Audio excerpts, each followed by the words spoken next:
जय गुरु जी। शुक्राना गुरु जी। सारी संगत को जय गुरु जी। ओम नमः शिवाय। शिव जी सदा सहाय। ओम नमः शिवाय। गुरु जी सदा सहाय। शिव पुराण श्री कोटि रुद्र संहिता का 12वां अध्याय, लिंग रूप का कारण।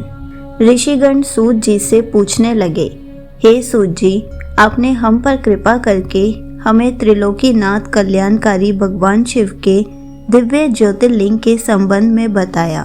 अब हमें जगत माता शिव प्रिया देवी पार्वती जी को वाण रूप कहे जाने का कारण भी सुविस्तार बताइए।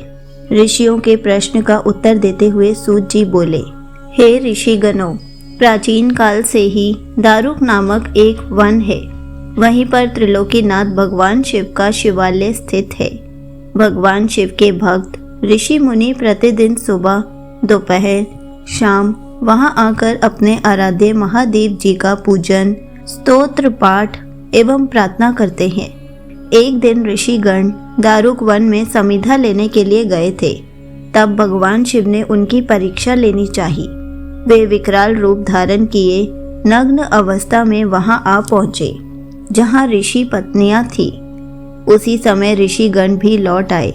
जब उन्होंने विकराल रूप धारण किए शिवजी को वहां देखा तो क्रोधित होकर बोले, तू कौन है जो यहाँ हमारी स्त्रियों के सामने इस प्रकार नग्न रूप में उनका आचरण दूषित कर रहा है।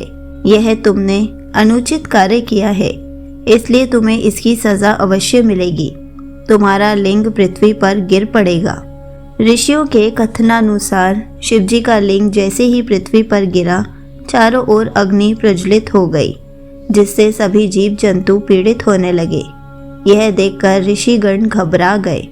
वे ब्रह्मा जी के पास गए और उन्हें सारी बातें बताई। ब्रह्मा जी ने दिव्य दृष्टि से सब कुछ जान लिया। तब वे बोले, हे ऋषियों, तुमने अपने घर अतिथि के रूप में पधारे भगवान शिव का अपमान किया है और उनके प्रति बुरे वचन कहे हैं। इसलिए जब तक यह शिवलिंग एक स्थान पर स्थिर नहीं होगा, इस प्रकार का उपद्रव होता रहेगा। इस संसार का हित करने के लिए आप जगदम्बा पार्वती की आराधना करें। वे योनि रूप धारण करें तथा शिवजी प्रसन्न होकर वहीं स्थिर हो जाए। शास्त्रों के अनुसार अष्टदल की रचना करने के पश्चात उस पर घट स्थापना करो। फिर उसमें दूर्वा तथा पानी भरो।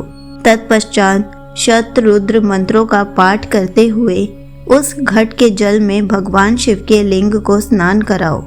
फिर देवी पार्वती को बाण रूप में स्थापित करके उसी पर सदा शिव के ज्योतिर्लिंग की स्थापना करो। शिवलिंग की स्थापना करने के पश्चात धूप, दीप, चंदन, पुष्प, नैवेद्य आदि से पूजन करो।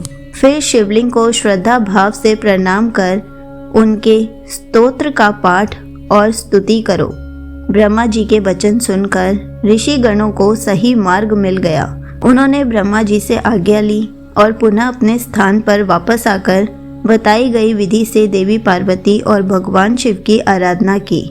पूजन से प्रसन्न होकर देवी पार्वती जी योनि रूप में स्थित हुई। तब ऋषियों ने वहां ज्योतिर्लिंग स्थापित किया।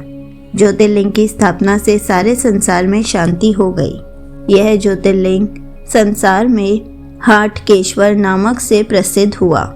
इस ज्योतिर्लिंग की आराधना से लोक व परलोक में सभी सुखों की प्राप्ति होती है। संगत जी, यहीं पर शिव पुराण श्री कोटि रुद्र संहिता का 12वां अध्याय समाप्त होता है। जय गुरु जी। शुक्राना गुरु जी।